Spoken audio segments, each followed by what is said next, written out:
Bem-vindos a Civilidades com Naomi Schölling, um bate-papo sobre temas e problemas da nossa cidade.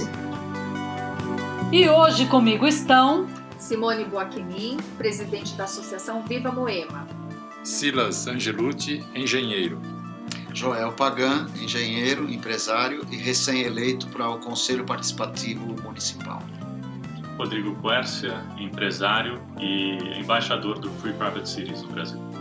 Gilmar Massoni, especialista em engenharia de saneamento básico e agrimensor. E hoje o nosso tema é cidades privadas. Eu nunca tinha ouvido falar nisso, confesso, descobri a respeito recentemente. E uma cidade privada, o que é isso? É uma cidade onde não tem governo, não tem Estado, o Estado não interfere na vida de ninguém? Como que funciona isso? Rodrigo, nosso embaixador dos Private Cities, cidades privadas. Bom, uma cidade privada, talvez a maneira mais fácil de conceitualizar isso seria imaginar o que a gente chama de zonas econômicas especiais e estender esse conceito um pouco mais além. O que são zonas econômicas especiais, né? Em geral, essas zonas, hoje no mundo existem mais de 5 mil zonas pelo mundo. Isso vários territórios onde o governo cria uma certa independência desse território quanto a algumas características do resto do governo. Em geral, essas zonas econômicas criam benefícios fiscais, né? E a ideia é que você atraia investimento e desenvolvimento econômico para essas regiões com benefícios fiscais. E hoje, aqui no Brasil, a gente tem a Zona Franca de Manaus, né, que é um exemplo de zona econômica especial. E no caso do Brasil, é só um benefício fiscal mesmo que você dá para determinados setores e tipos de indústria para se instalarem lá.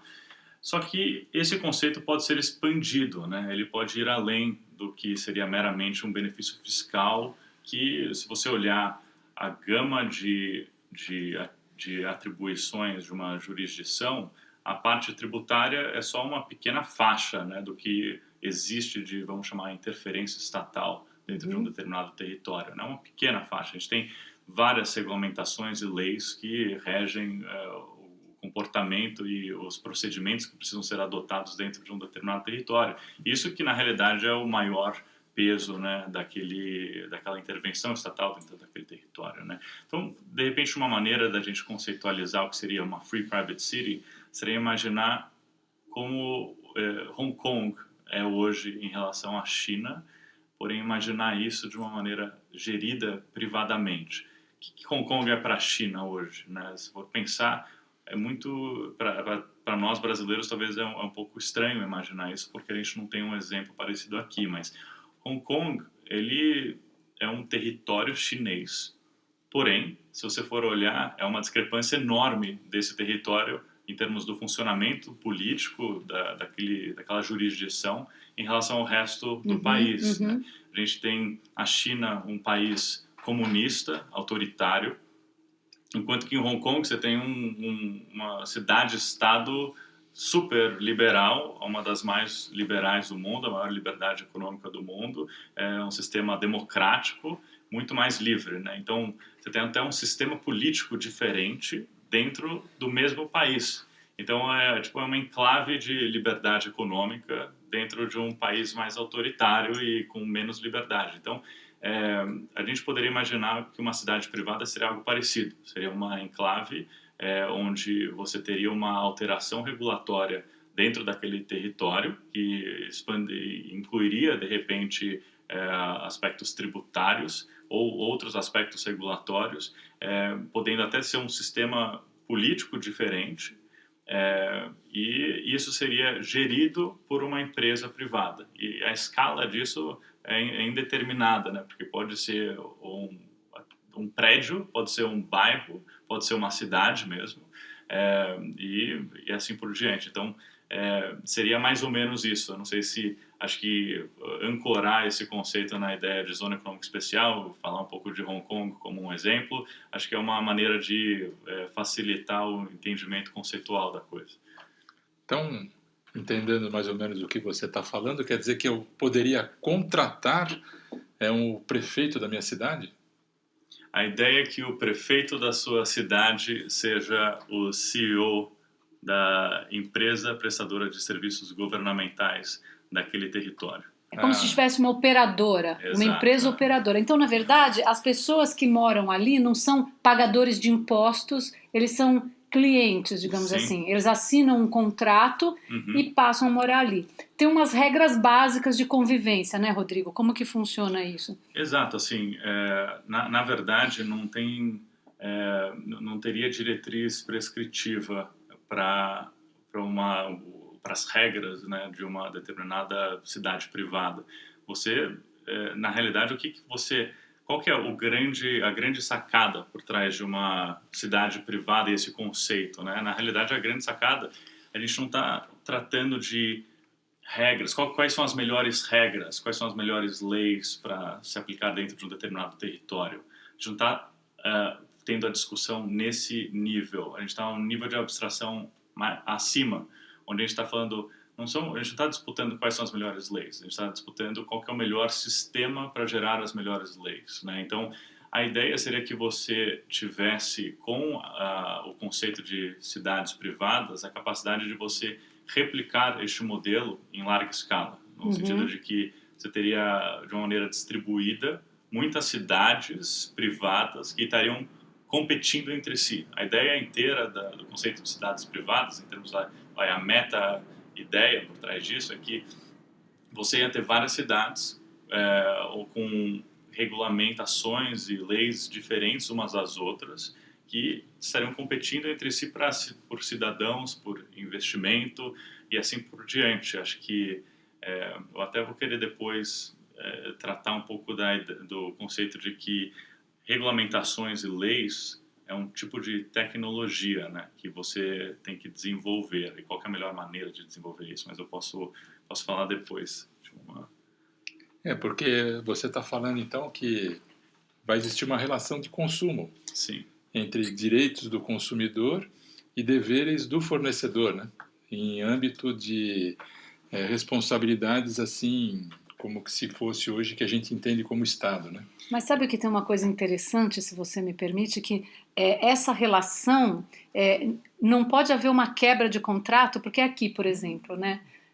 A princípio, as coisas podem mudar de uma hora para outra porque os nossos representantes que não nos representam decidem lá fazer as mudanças, mudar as leis e a gente fica sempre naquela instabilidade total. A gente nunca sabe o que vai acontecer. Eles aprovam um plano e no meio do caminho eles fazem um decreto que eles tiram do fundo do baú, inventam uma coisa e mudam todo o plano. Então a gente nunca tem muita segurança do que vai acontecer na nossa cidade. Então, por exemplo, em Moema a gente sabe que estava lá no plano fazer uma drenagem no nosso bairro, um serviço de drenagem, e recentemente a gente ficou sabendo que no plano de ação deles, eles tiraram a drenagem e puseram ciclovia, ciclofaixa, que já está pronto. Então, a gente não tem nem essa segurança, não se tem nem segurança jurídica no país, muito menos segurança do que vai acontecer no seu espaço ali, no seu distrito, enfim. Nesse caso, a operadora, como se denomina a empresa que está gerindo a cidade? Operadora? Qual é a palavra? Pode chamar de operadora.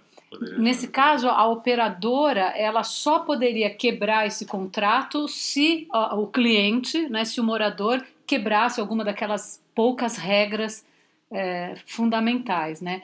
Já o cliente ele pode sair, né, interromper o contrato e simplesmente sair daquela cidade, mudar para onde ele quiser, a hora que ele quiser. É como se fosse um condomínio? Você poderia pensar nisso como um condomínio. E assim, muitos dos pontos que vocês estão falando é justamente assim, a crítica dos libertários e pessoas mais libertários ao governo são críticas que basicamente atacam o aspecto não voluntário, né, e mais coercivo que o governo intrinsecamente tem, né, e dessa relação do governo com os cidadãos. Então, vocês estão falando de mudanças unilaterais de regras que podem me prejudicar, que na realidade é o que geralmente ocorre ao longo do tempo, né? O governo vai criar práticas que deterioram a sua liberdade que te prejudicam cada vez mais com o passar do tempo. A tendência geral é essa. É até uma entropia do sistema ao longo do tempo. A gente pode até pensar, sei lá, eu trabalho no setor de incorporação, então um exemplo básico seria a questão de CEPACs, por exemplo, né? Antes você tinha uma liberdade de poder construir em cima do seu próprio território, quando de repente isso é confiscado. Então, uma parte significativa do valor do seu patrimônio é confiscada unilateralmente pelo governo e a partir daí você tem que pagar para tê-la de volta, né? Então, é um tipo de ato coercivo.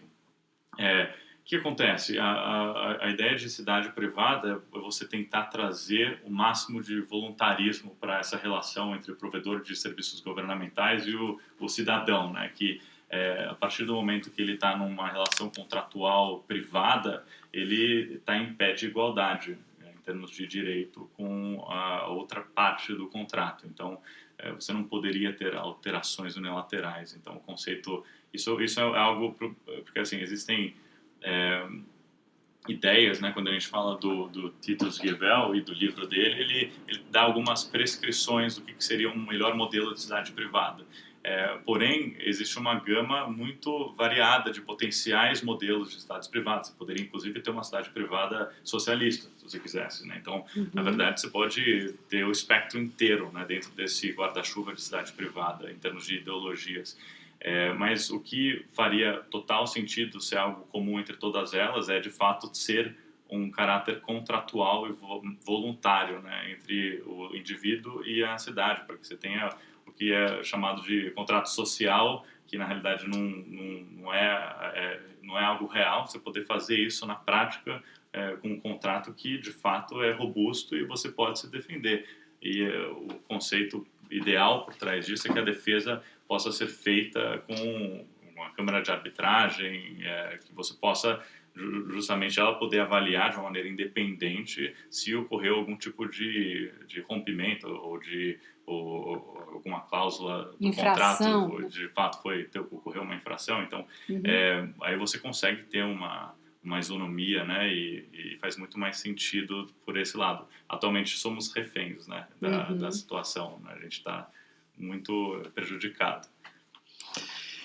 Você citou aí o caso de Hong Kong, né, que não é propriamente um exemplo clássico disso, mas Hong Kong está passando por uma fase bastante difícil aí da relação de Hong Kong com a China continental, né?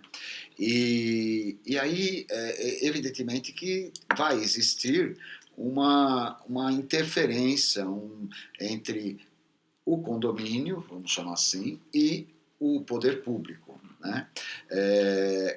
Como é que se dá, como é que vai se dar essa relação do condomínio com o poder público? Até que ponto que se pode ir? A questão da segurança jurídica, né? De você, por exemplo, lá dentro de um condomínio desse, você ter uma empresa e aí o funcionário daquela empresa ele vai responder para o condomínio ou ele vai responder para a justiça trabalhista? O dono da empresa lá responde na justiça trabalhista. Como é que se dá essa relação? Então, é que existem inúmeros potenciais formatos, né? Mas vamos pensar no que seria o formato idealizado. Você poderia criar vamos pensar assim, que o Brasil, ele é uma jurisdição gigante, e quando eu falo jurisdição, uma maneira de pensar em jurisdição seria imaginar que ela é uma junção de hardware com software. O que eu quero dizer por isso? Que o hardware é o território em si, né, o real estate, o imobiliário, assim, e a gente tem o software, que são as regras do jogo que você aplica em cima disso. E assim, são regulamentações, legislação trabalhista, código tributário, até o sistema político em si, são tudo parte do software que você aplica em cima desse território. A ideia mais pura do que seria uma Free Private City seria você eliminar talvez quase que a totalidade desse software dentro de um determinado território específico, que poderia ter uma escala pequena. Poderia ser um bairro, Bairro de Moema, pronto. Pode ser, Tá bem. poderia ser. E a Se for pensar, Lu e a Joel. se for pensar assim, quanto à escala em si, pode ser pequeno, porque até se você for olhar, né, existe até uma questão, qual que é a escala ótima de governo, né? Isso é uma coisa que não dá para você se precisar, você não consegue precisar com um grau de certeza, porque se você pensar, todas as empresas têm uma escala ótima de funcionamento, mas essa informação se dá pelo mercado, porque você tem uma empresa que começa a crescer, ela começa a acumular problemas e defeitos no seu funcionamento interno, até corrupção, né? Isso não é algo que é exclusivo do sistema público, o sistema privado também tem. Então, isso tende a deteriorar o tamanho da empresa, o funcionamento da empresa com o seu tamanho. Mas aí, se está deteriorado até certo grau, ela começa a ficar difícil a competição com outras empresas que, de repente, por estarem mais enxutas, têm uma capacidade maior, né, de operação. E aí ela perde espaço de mercado E por menor custo, reduz. Né? E aí você tem uma dinâmica aí que regula a escala daquela operação econômica. O governo não tem porque por ser monopólio, ele tem uma escala gigante, mesmo que seja ineficiente, não tem nenhum sistema de mercado que regula esse tamanho.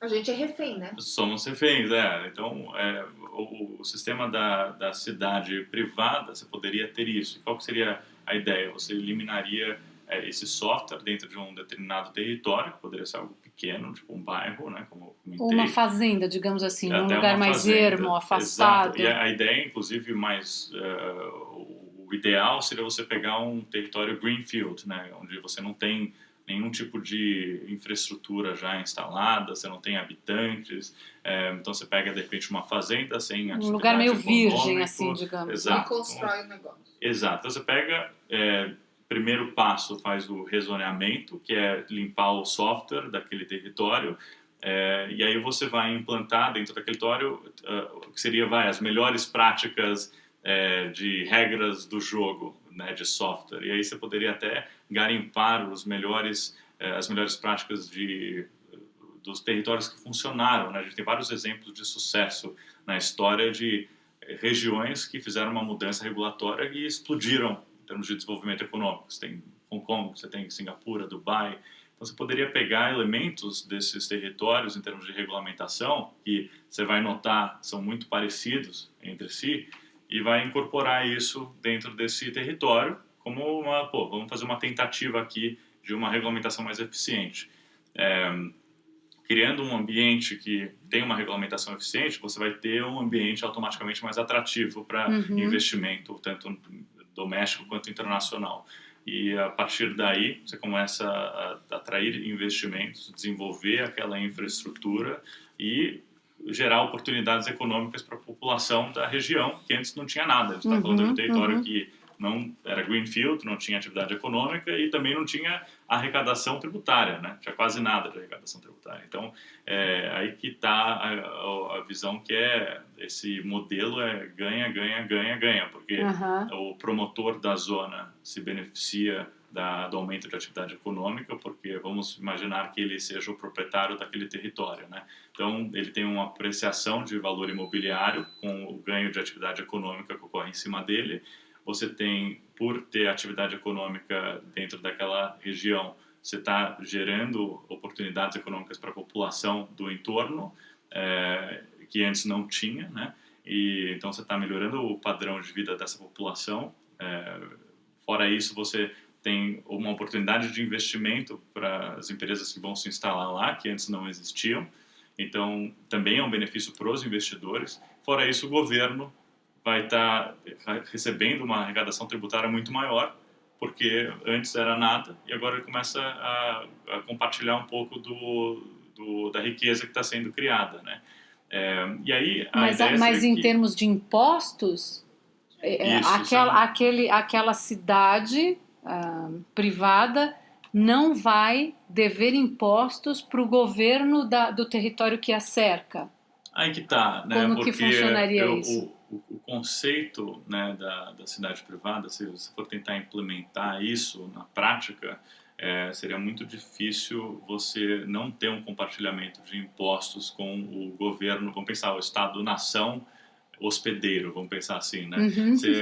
Porque você, na prática, seria uma secessão, né? Se você não tivesse nenhum tipo de vínculo onde tem algum tipo de oversight, algum tipo de acompanhamento do governo do Estado-nação ou algum tipo de compartilhamento de receitas. Então, o modelo que se imagina é algo que seria de fato um compartilhamento, ocorreria de fato um compartilhamento de receitas com o governo nacional, e aí você pensaria que parte dos FIIs, vamos pensar, ao invés de pensar em imposto, né, internamente da cidade privada, vamos pensar em FIIs, né, de custo de serviço. Então, pode ser uma mensalidade por habitante, como uma taxa de tipo clube, né? Então você pode imaginar algo assim nesses moldes, ou por uso de serviços prestados, que pode ser uso de serviços de coleta de lixo, água, etc. E você vai pagando esses FIIs, e parte disso pode ser pago pelo administrador da zona para o governo do estado que abriga, né, esse território. Eu tinha visto um vídeo você mencionou o Titus Gebel, é assim que se pronuncia? Isso. Que é um alemão que está tentando desenvolver, né, uma cidade privada em algum lugar na América Central, acredito. Exato. E um vídeo que ele fala, que eu assisti, se as pessoas que estão nos ouvindo se interessarem, pode colocar cidades privadas no Google, né, no YouTube, Free Private Cities, e tem bastante material já a respeito. E ele diz que os moradores pagariam uma anuidade de 4 mil ou 5 mil euros, e isso eles teriam em troca, seria assim um contrato por serviços, uma taxa anual, né, por um contrato de serviços, onde eles teriam garantidos, protegidos a sua vida, a sua liberdade e a sua propriedade. Então, digamos, uma parte dessa taxa iria para esse governo hospedeiro, por exemplo? Poderia muito bem ser, né? Que o modelo que o Titus apresenta é uma sugestão dentro de uma gama grande de possibilidades, né? E obviamente você pode ter dentro do espectro de possíveis produtos de governo, vamos pensar assim, né? Você pode ter desde um estado super minimalista até um estado mais intervencionista, e você tem custos diferentes para diferentes níveis de intervenção, né? Porque se você deixa ele super minimalista, o custo que isso teria seria muito baixo. Então, aí você pode imaginar que assim existe uma questão relevante em termos de ideologia, que é um embate entre um coletivismo e um individualismo, né? Então, você pode imaginar isso dentro de um espectro ideológico, onde certas pessoas se identificam mais com uma visão mais individualista, mais autodeterminada, e você tem o espectro de pessoas mais coletivistas, e aí tem uma visão mais socialista das coisas, né? E você poderia, dentro de uma cidade privada que estivesse visando atrair pessoas mais individualistas que buscam autodeterminação, você poderia ter um estado mínimo, né? Enquanto que você pode ter um estado mais intervencionista para aqueles que se identificam mais com eu quero ter uma ajuda do Estado, eu quero ter a CLT para garantir que ela é livre mesmo, né? Desculpa te interromper. Sim. Ela é livre, quer dizer, quem vai estar lá decide o que quer. E olha que interessante Mas você poder ter um modelo que a escala desse modelo pode ser o tamanho de uma cidade, como de um bairro, como eu falei, né? Se for parar para pensar, Mônaco, por exemplo, tem 4 milhões de metros quadrados, é super pequeno, né? É um bairro. Então, e você olha que funciona, funciona uma jurisdição independente com esse tamanho. Então, a gente poderia, imagina que a gente tivesse em São Paulo uma diversidade enorme de vários Mônacos aqui, onde você tem um Mônaco que é mais intervencionista, outro que é menos e tal. você ia chegar, você tem uma gama de produtos muito diferenciada, né? E aí você poderia selecionar, da mesma forma que você seleciona, eu quero um iPhone e não um Samsung, eu quero tal computador, tal modelo, Dell, ou não sei o quê. Você pode escolher aquilo que mais te agrada, né? Ô, Rodrigo, mas a gente vai criar uma cidade privada para tacar CLT lá, engessar todo mundo com CLT, pelo amor de Deus, que tenha uma livre negociação, Eu né, concordo totalmente, mas as pessoas são livres para Mas são decidir, livres de pra repente elas decidir. querem se juntar Eu e acho todo mundo que se a entrar, gente né? fosse morar em uma, a gente com certeza teria uma reação alérgica se alguém propusesse uma CLT para nossa cidade. Mas eu acho que uma coisa que é interessante desse conceito é que ele é um pouco agnóstico com relação a ideologias das pessoas, porque se trata, não, como eu disse, né, não é uma prescrição de uma política específica, né, de um tipo de política específica.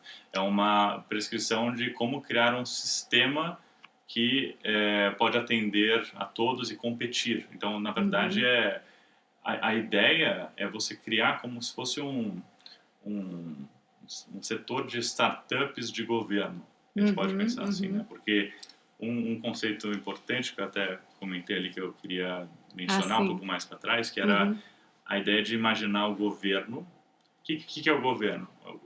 Ele é como se fosse um produto ou uma tecnologia, no sentido que o governo é uma série de regras e leis. Então a gente pode pensar num código, né? É tipo um software, né? Esse software é um produto. Da mesma forma que Windows é uma série de regras codificadas e algoritmos e tal, que você segue, a sua máquina segue e ela opera com aquilo. Então, esse software é um produto de governo, né? E aí, olhando dessa maneira, acho que a nossa visão muda bastante, porque você começa a olhar, puta, quão importante é esse software? Aí você começa a olhar exemplos no mundo, né? Quando esse software altera, o que pode acontecer? Singapura foi um exemplo que eu mencionei.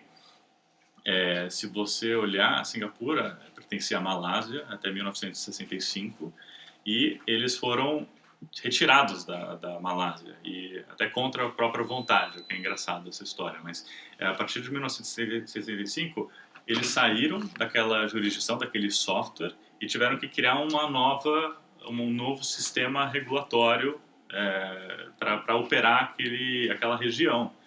E é impressionante, porque qual foi o efeito disso? A partir do ano seguinte da independência, começa a crescer em mais de 2 dígitos o PIB per capita daquela região e decolou.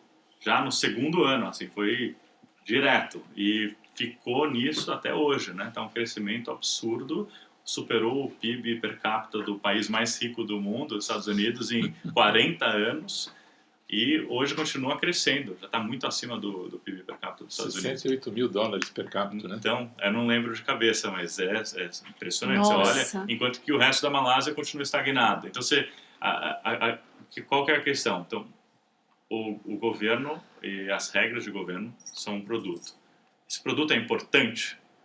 Ele é muito importante. Olha os exemplos de sucesso que a gente tem, né? A gente olha para Singapura, a gente fala, caramba, olha o impacto que a alteração desse produto gerou para aquela população. Foi astronômico, né, o impacto. Então, você olha, caramba... Olha para a Venezuela, olha o impacto. Olha para a Venezuela, você pode olhar o caminho gerou. inverso. Até um exemplo bom que as pessoas usam, às vezes, em termos comparativos, é olhar Coreia do Norte e Coreia do Sul. É a mesma Né? cultura. Então, você olha até assim, Singapura e Malásia também, mesma cultura, a população era basicamente a mesma cultura, mesmas tradições, você tem os recursos naturais também muito parecidos, não tem nada de substancialmente diferente, a não ser essa variável das regras do jogo, né, do software de governo. Muito legal. Então você olha o quanto que isso é importante, né, e você pensa, caramba, qual que é o impacto que isso quanto isso está suprimindo, né, a nossa capacidade como civilização. Eu enxergo isso muito como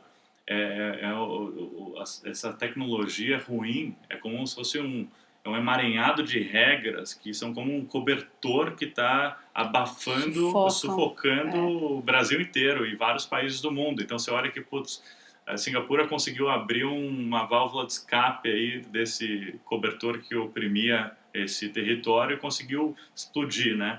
Quanto que a gente não poderia, como civilização, crescer absurdamente se isso também fosse rompido em outros lugares, né? Você queria comentar algo?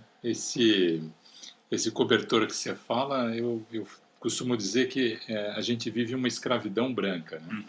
Onde parece que tem lá uns tecnocratas que eles calculam o imposto no limite do empobrecimento total das pessoas. Mas Então, tem uma intenção por trás disso, né? sim. Talvez até E tenha até o mesmo. Paulo Guedes faz um comentário a respeito, que ele falou que quando ele entrou no ministério, que tinha pessoas altamente capacitadas, que eles sabiam milimetricamente como fazer para dar errado. Nossa E que Senhora. agora ele estava mudando a estratégia e deixando assim, sabendo mais ou menos, mas para dar certo, né? Que já ia ser uma grande diferença. E isso meio que está assim, tomando uma... parece que o mundo está acordando um pouco para o que você está falando. Não sei, e agora em Acapulco está tendo um evento, eles estão chamando até de Anarcapulco. Não tinha ouvido. E aí tem, acho que o Tito está lá expondo Ah, algumas que ideias. legal. Então, teve assim uma abertura do evento, né? Aí teve o evento, todo mundo coloca as suas ideias, porque quando você trata de liberdade, eu acho que a inventividade humana ela aflora e coisas maravilhosas ou não aparecem, né? Então tem lá um palco lotado de ideias, cada um com a sua proposta de governo desse software, né, que você está falando, né? E eu não acompanhei assim para e passo o evento, mas parece que tá ou acabou ou tá por acabar, assim, parece que vai ter o último Que dia lá, tem legal. um super apresentação. A Né? gente está chegando quase ao fim aqui do nosso tempo, mas eu queria tirar umas dúvidas. Por exemplo, então escolhe-se um terreno, né, um espaço onde isso poderia ser construído, você faz esse acordo com como você falou, o hospedeiro ali em volta, e aí você constrói uma cidade ali, é isso? Então você... É a empresa, a operadora que vai contratar, por exemplo, uma empresa de saneamento básico para fazer toda a implementação do sistema, vão trazer água, essa empresa vai trazer água para ali, vão construir, sei lá, edifícios, residências, aí vão vir médicos, dentistas, e vai se criar ali um livre mercado, uma vida ali. Seria isso? Como se fosse um condomínio, mas que gerisse todo o funcionamento. Então eu quero viver assim, lá, então curioso. eu vou comprar uma casa lá e vou me mudar lá. É isso. Então alguém vai construir um empreiteiro, como é? Empreendedor. Um empreendedor vai construir ali as casas, incorporadora. Aí eu vou falar, pô, que ideia legal, quero morar lá. Aí eu compro a casa, assino o contratinho com a operadora, pego minha mudança e vou para lá. Fazer minha vida lá. Então, exato. E, quer comentar alguma coisa? Essa relação de propriedade, porque todo o território nacional está registrado no cartório de registro de imóveis. Então, quando você faz, digamos, uma outra subscrição, né, você vai, digamos, ter outros documentos de certificado de propriedade. Sim, então, idealmente. eventualmente, vai ser gerido por esse Estado contratado. Essa operadora. Com a operadora. Eu não gosto de falar operadora porque lembra muito essa coisa de Agência Nacional de Controle, esse esquema do Fernando Henrique que ele colocou, que domina a gente aqui. A gente acha que a telefonia está privatizada, mas não, tem lá uma operadora e um oligopólio controlado pelo governo. Então, seria tipo esse gestor, digamos, né? Um gestor dessa propriedade. E aí a pessoa vai ter uma propriedade sobre a propriedade da nação, percebe? Como é que a gente rompe esse vínculo de propriedade entre o Estado hospedeiro né, Ou a gente e a vai private continuar city. pagando aluguel para eles. Pois é, IPTU zero, né? Puxa, é o sonho, né? Então, na verdade, você pode empilhar os conceitos no sentido que você pode ter dentro do registro do cartório o território que seria a zona econômica especial e o cartório se poderia parar ali, né, em termos da sua do que ele da função dele, né? Uhum. E tudo que ocorre dentro daquele território poderia ter o seu próprio sistema de registro de imóveis, né? Que poderia ser muito mais barato, muito mais eficiente, Menos burocrático. menos burocrático, pode ter seus próprios sistemas de, sei lá, pegar assinaturas, pode ser assinaturas totalmente digitais, então você consegue criar um sistema muito mais eficiente dentro, como é enclave, né?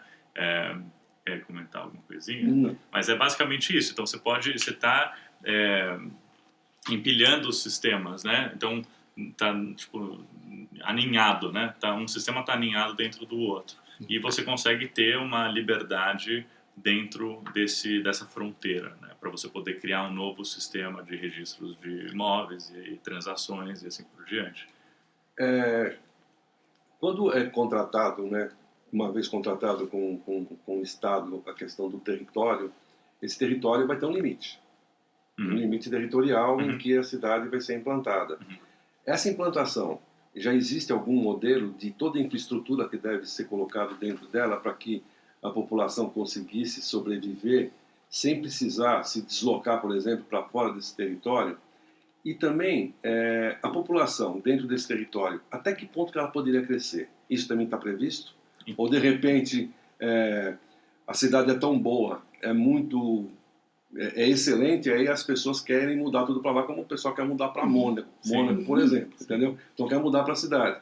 Então existe limite para isso, existe também possibilidade de se criar expansão do território dessa cidade num contrato com o próprio dono do estado, com o governo, coisa assim? O que eu acho que é o modelo mais adequado, né? Que se eu fosse descrever assim da maneira que eu acho que funcionaria melhor, seria que existisse uma estipulação que poderia se aplicar ao território nacional, que caso exista um grupo econômico que queira ser o operador de uma zona autônoma, né, ou uma cidade privada. Caso exista esse operador e exista o proprietário de um território e o operador queira implantar o seu sistema de software em cima daquele território e o proprietário esteja de acordo e também queira isso, pode até ser a mesma pessoa, os dois, né? Mas vamos só distinguir para ficar mais fácil conceitualmente. Se tiver essa união, você pode simplesmente implantar e com algum tipo de alguma aprovação de algum órgão regulador para essas zonas que fosse ser criado, né? E aí a ideia seria que você, tendo a anuência do proprietário, implante como operador um novo sistema naquele território e aí pensando na escala, como que isso pode crescer? Isso poderia crescer com o passar do tempo, se eu tenho territórios vizinhos, de repente os vizinhos começam a ver, caramba, como que está desenvolvendo rapidamente, o valor do terreno da terra está aumentando muito, eu como proprietário tenho interesse em também participar desse software que está se mostrando muito mais eficiente do que o software onde eu habito agora. E ele vai querer entrar, ele tendo interesse, o operador tendo interesse em incorporá-lo, ele entraria dentro desse mesmo regime novo, né? E eu entendo que não deveria ter uma restrição até quanto à contiguidade, né, da operação. Você pode ter uma operação, em tese, remota, onde você tem alguns bairros que se consolidaram dentro de uma região que está operando dentro do seu software e você pode começar a fazer, já que de repente tem os terrenos vizinhos não querem mais entrar dentro do seu sistema, você pode de repente procurar outros terrenos em outras localidades e fazer de uma maneira separada, né? Não precisa ser. E aí só o último ponto que você comentou, quanto à infraestrutura, né? Se teria alguma regra para ter uma infraestrutura mínima e tal para os habitantes conseguirem viver lá, eu diria que não, se você está entrando num território greenfield que tem zero infraestrutura, não é um problema a ser regulado, né? No sentido, não precisaria ter uma imposição regulatória de um mínimo de infraestrutura que precisaria ser estabelecida lá, porque na prática, ninguém iria porque você teria que ter um deslocamento das pessoas para se instalarem na nova localização. E elas, se não tem infraestrutura, ninguém iria para lá. Então, é meio que é uma necessidade básica, né? Você ter uma infraestrutura mínima para ser atrativo o suficiente para as pessoas virem. E isso existe porque é totalmente voluntário, né? A integração dessas pessoas dentro da sua zona. E esse caráter voluntário existe justamente por você implantar isso num território greenfield sem nenhuma população pré-existente. Então, por ser essas as condições anteriores, você não tem necessidade de criar uma regulamentação de infraestrutura mínima. Isso é um pré-requisito de mercado, né, nesse caso. Ok. Então, eu não sei se eu entendi direito, mas eu vou fazer uma pergunta aqui. Então, para você ter uma cidade privada, na verdade, a ideia é você construir ela.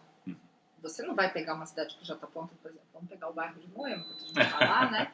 E vai transformar numa cidade livre. A gente fala muito da questão há muito tempo de descentralização dentro de São Paulo.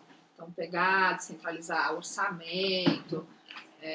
Eu tenho esse sonho de que isso se aproxime um pouco dessa ideia da gente poder gerir um pouco mais o que acontece na nossa região, né? Então, a gente tem uma grande arrecadação aqui e os investimentos pouco voltam para o nosso espaço. E as pessoas acham que o nosso distrito, por exemplo, não precisa de nada e a gente precisa de um monte de coisa. A gente tem lá 19 pontos de alagamento e aí o governo não faz nada. Então, muitas vezes eu fico pensando que a questão da descentralização ajuda muito a você cuidar melhor do seu espaço.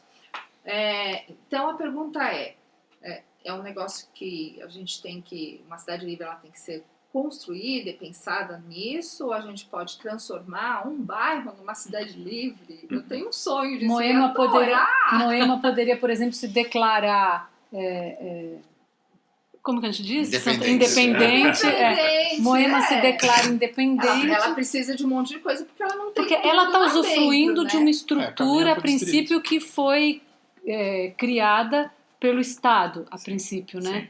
Mas ela pode pagar, ela se declara independente e ela tem que pagar pelo uso daquela estrutura. Olha, eu sempre volto na história do IPTU, né? A gente paga um monte de IPTU. Mas a gente, assim, mesmo sabendo que o IPTU é um imposto que não é vinculado, ou seja, ele não é um imposto a ser recolhido para fazer o asfaltamento da sua rua, ele entra no bolo do orçamento. Mas se a gente pudesse pagar por este serviço, acho que a gente pagaria muito menos do que o que a gente paga. E teria melhor qualidade no serviço. Sim. Então eu queria saber, assim, como que é isso? A gente constrói ou a gente pode transformar? Só um parênteses antes. De fato, né, acho que a gente paga muito mais do que a gente precisaria pagar se o sistema fosse descentralizado. Né? Mas isso se dá, dentre outros motivos, porque você tem o processo de deterioração que é até o que eu comentei antes, né? Quando você aumenta a escala de operação, até de uma empresa privada, você tende a deteriorar como aquele sistema está funcionando. Então, você tem custos de transação internos daquele sistema começam a aumentar e aí você começa a ter essa deterioração. Então, de fato, se descentralizasse, teria uma melhora nesses serviços e seria mais eficiente, você pagaria menos se você somasse tudo que é pago, né, do sistema descentralizado. E mais fácil até para fiscalizar, né? É mais fácil para fiscalizar, você tem mais accountability, né? Porque você controle do fluxo da verba. Exato, quanto mais descasamento entre, vamos chamar, os donos do capital e os agentes que os representam, mais espaço para deterioração do capital você tem, porque assim, vamos imaginar uma empresa pequenininha, enxuta, onde está todo mundo trabalhando na mesma sala e o dono está lá dentro, ele tem os agentes dele estão muito próximos do dono, do capital, então ele consegue controlar muito bem o que está acontecendo, né? E aí você olha o governo, é o oposto disso, né? Ou você tem um descasamento enorme, então o espaço para corrupção, desvio, ineficiência é gigantesco. Eu não tenho noção para onde vai o meu dinheiro que eu coloco, que eu dou pro governo, enquanto que não, a gente tem as Planilhas, a gente tem isso, né? verdade, vocês podem saber. Não, mas Jardim detalhes. Poço eu sei para onde vai. Ah. Vai para a Suíça. Então, aqui na empresa, né, na minha empresa, por exemplo, talvez eu não sei exatamente onde cada centavo vai, mas eu tenho um grau de controle muito maior. Tem um orçamento que eu olho, avalio, tem o conselho da empresa que avalia. Quer comentar alguma de uma Gente, pergunta que eu não respondi? finalizando, você quer responder qual foi a última pergunta que você não respondeu ali? Foi quando A você gente tem tratou que de construir Moema. ou a gente pode transformar? Exato, pode transformar. Isso é um ponto mais polêmico e difícil, porque você poderia interpretar assim: você construir do zero é o ideal, do ponto de vista de conceito liberal, porque você está fazendo algo literalmente 100% voluntário, né? Quem está se mudando para o novo território está se mudando voluntariamente, está autodeterminando que eu prefiro esse território do que o anterior onde eu habitava. Então, é 100% voluntário. Agora, se você pega e aplica isso num território pré-existente, com habitantes já pré-existentes, tem um certo caráter que pode ser interpretado como coercivo. Tem pessoas que não querem estar nesse novo sistema, né? Você pode pensar aí nesse caso, ao invés de pensar do ponto de vista moral, você pode pensar do ponto de vista utilitário, né? E falar, não, de fato tem pessoas que podem não querer, mas quando eu crio a descentralização, eu estou aumentando o voluntarismo do sistema versus o sistema anterior. Porque com a descentralização, você tem um controle mais próximo do dinheiro que eu estou gastando e tal, e para onde isso está indo. Então, aumenta o grau de voluntarismo dentro do sistema. Então, você pode falar de maneira utilitária, isso aqui é um benefício, então talvez faça sentido. Mas é mais polêmico, porque entra numa zona cinzenta, né? Um pouquinho, versus o outro que é 100% claro, né? Vamos fazer uma rodadinha final de pensamentos finais aqui para nossa conversa. Silas, por favor. A ideia é muito interessante das cidades privadas e eu acho que ela tem assim muito mais espaço para acontecer hoje, nesse Brasil que a gente vive, do que, digamos, há 3 ou 4 anos atrás, só para dizer como está transformando a consciência coletiva das pessoas hoje, conforme a gente vai conversando na rua com as pessoas aleatoriamente, né? E é muito interessante, eu acho que passa até por uma distritalização, né, da administração pública, né? Eu acho que a coisa vai ser contagiosa, tipo assim, o Estado hospedeiro vai acabar sendo contaminado pela cidade privada e o país vai se transformar numa grande cidade privada. Tomara que sim, né? Joel? Eu acho uma coisa muito legal, embora seja bastante utópico e teórico ainda, especialmente em se tratando de Brasil. A gente já vê isso a nível de países, né? O Rodrigo citou Singapura, Hong Kong, tem também outros países, Nova Zelândia, mesmo a Austrália, que é um país bastante grande também e tal. Agora, o que eu acho muito difícil que a gente consiga é combinar isso com os adversários, né? É a história lá do Garrincha, né? Você vai, pega a bola, dribla e faz o gol. Não, mas já combinaram lá com os russos que eu vou fazer isso, né? E isso a gente sabe, que ninguém gosta de perder o poder, né? Então, acho bastante difícil num país como o Brasil implementar isso, mas que seria fantástico. Simone? Eu tenho um sonho. Assim, eu acho que pensando nessa questão toda de cidades livres, a gente poderia organizar para contratar o nosso prefeito, Exatamente. esse povo todo que trabalha, e daí na hora a que pessoa você mais qualificada, que né? o cara não faz, a gente demite e manda embora, porque é isso que está faltando pra gente, poder mandar embora esses caras no meio do caminho e por outro lá para seguir o jogo. É isso aí. Gilmar? Bom, eu acho a ideia fascinante. E melhor que isso, eu acho ela contagiante. Eu acho que você pensar numa forma de administrar uma cidade sem toda a politicagem que existe por aí, sem toda essa contaminação que existe das empresas estatais, né, e que dominam de certa forma, né, o governo, e não conseguem apresentar um bom trabalho, um bom serviço, né? Tanto na questão das distribuições de redes públicas de água e esgoto, quanto na questão dos alagamentos também, que nada é feito durante anos. Eu acho que administrar por território, né, por cidades, que nem você está propondo, cidade privada, seria excelente. Agora, esbarra naquilo que o João falou, né? Você conseguir tirar o poder desse pessoal, entre aspas, né, pessoal que está aí, é muito difícil. É muito difícil porque eles não querem largar o poder de jeito nenhum. Porque largar o poder é deixar de fazer aquilo que eles estão fazendo, que é nada com muito dinheiro na mão. E que a gente não sabe para onde que vai o dinheiro. Rodrigo, Deve estar em alguma parede. na Suíça. Assim, de fato, né? A implementação disso é algo que pode ser complicado, né? Mas o que eu entendo, vou até usar o exemplo de Hong Kong, né? Que a gente que você comentou que pode ter uma contaminação, né? Se você faz um modelo que funciona, de repente você consegue contaminar o resto do país, né?